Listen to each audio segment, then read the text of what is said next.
Hello everyone, pure handmade staple cotton or mekhela sajar kejuman lui anisu iman dhuniya. First কাপোৰযোৰ লৈ আনিছো royal blue colour দি আৰু ঘিচা work আছে গুটে গাত bindi motives থাকিব ইমান ধুনিয়া লাগিছে এইযোৰ কাপোৰ মই আপোনালোকক কি কম ৰয়েল ব্লু কালাৰটো তো আমাৰ সকলোৰে ফেভাৰিট হয় গুটে গাত আপোনালোকৰ এইটো মোটিভস থাকিব ঘিচা ৱৰ্ক আছে আৰু এইটো ডিজাইনৰ কাৰণে ইমান বেছি ডিমান্ড আহি আছিল এইকেটা হ'ব সাইড পাৰি দেন মেখেলাখন সব পুৰা ব্ৰকেট ডিজাইনত আমি মেখেলাখন লৈ আনিছো আপোনালোকৰ বাবে ফুল হেভি ব্ৰকেট ডিজাইনত মেখেলা হ'ব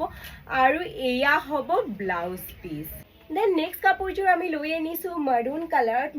color ঘিচা ৱৰ্ক আছে আৰু এইটো ডিজাইনৰ ইমান demand it is viral all over the internet এয়া হ'ব বুটিকেটা আপোনালোকে চাব সৰু সৰুকে এনেকে থাকিব খুব ধুনিয়া আৰু এইকেটা হ'ব সাইড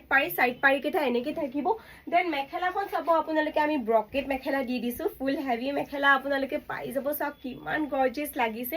মেখেলাখন একেজু কাপোৰ ৰেডি কৰি পিন্ধাৰ পিছত ইমান ধুনিয়া লাগে এয়া হ'ব ব্লাউজ piece. Then next কাপোৰযোৰ হ'ব red কালাৰত ঘিচা ৱৰ্ক আছে গছ বুটি ডিজাইনত ইমান ধুনিয়া লাগিছে কাপোৰযোৰ আৰু গুটে গাত এনেকে বুটি ৱৰ্ক থাকিব আপোনালোকে পিন্ধি কেইযোৰ কাপোৰ বিশেষকৈ বহুত আৰাম পাব যেহেতু হ্যান্ডলুম কাপোৰ আমাৰ সকলোৰে ফেভাৰিট হয় একেটা হ'ব সাইড পাৰি মেখেলাখন अगेन ব্ৰকেট ডিজাইনত আপোনালোকে পাই যাব যেহেতু এটা ব্ৰকেট ডিজাইনৰ বহুত ডিমান্ড চলি আছে এয়া হ'ব মেখেলা পুৰা হেভিলি ৱৰ্ক কৰা আছে মেখেলাটো আৰু blouse piece south just look at it কিমান ধুনিয়া লাগিছে ৰেড কালাৰ হৈতে সলিড আপোনালোকে একেবাৰে নকৰিব